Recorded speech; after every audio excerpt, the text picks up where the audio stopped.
Kantong anggur baru. Renungan Sireo. Hal berpuasa.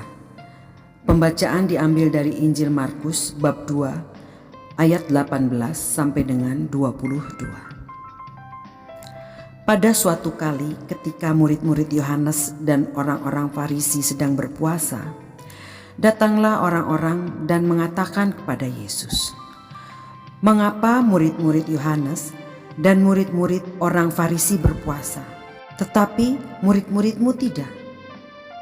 Jawab Yesus kepada mereka, "Dapatkah sahabat-sahabat mempelai laki-laki berpuasa, sementara mempelai itu bersama mereka? Selama mempelai itu bersama mereka, mereka tidak dapat berpuasa. Akan datang harinya mempelai itu diambil dari mereka, dan pada hari itulah mereka akan berpuasa. Tidak seorang pun menambalkan secarik kain yang belum susut pada baju yang tua, karena jika demikian, kain penambal yang baru itu akan mencabik yang lama, lalu makin besarlah koyaknya.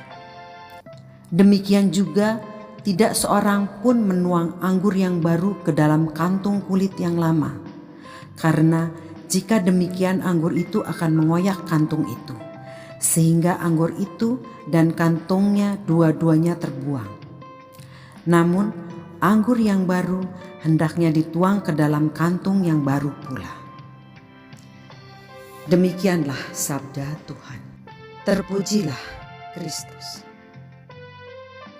Demikian juga tidak seorang pun menuang anggur yang baru ke dalam kantong kulit yang lama, karena jika demikian anggur itu akan mengoyak kantong itu, sehingga anggur itu dan kantongnya dua-duanya terbuang. Namun anggur yang baru hendaknya dituang ke dalam kantong yang baru pula. Markus bab 2 ayat 22. Ayat ini bukan sekedar suatu pengetahuan ilmiah, tapi bermakna rohani juga, seperti yang aku alami setelah pertobatanku. Tidak mungkin bagiku menggunakan pribadi lama yang telah rusak dan harus ditebus oleh kasih Kristus yang amat besar.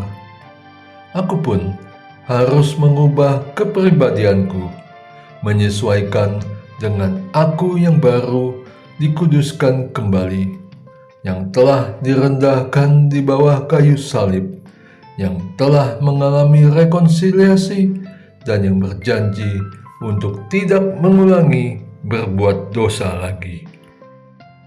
Suatu perubahan drastis dan menyeluruh, sampai orang lain bisa tidak mengenali aku yang lama.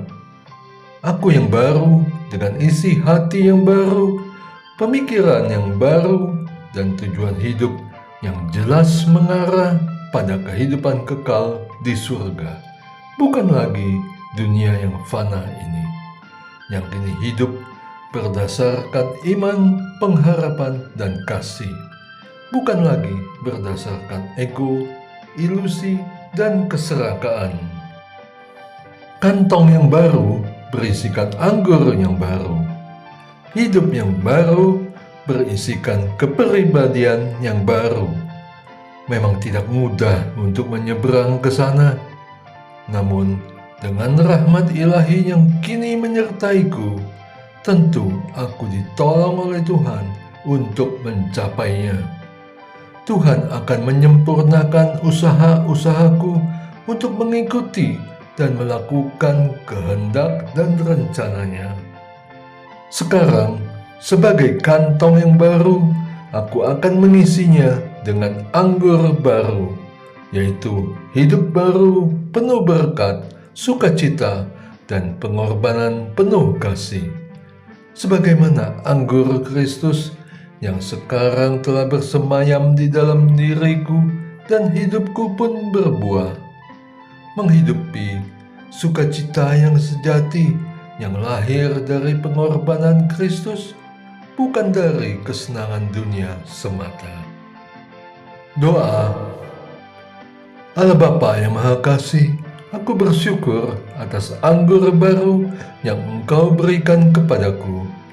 Semoga dengan anggur dan kantong yang baru, semangat bersaksiku bertambah dan namamu lebih dipermuliakan. Di dalam nama Yesus Kristus, Tuhan dan perantaraku. Amin. Et Maiorem Dei Gloriam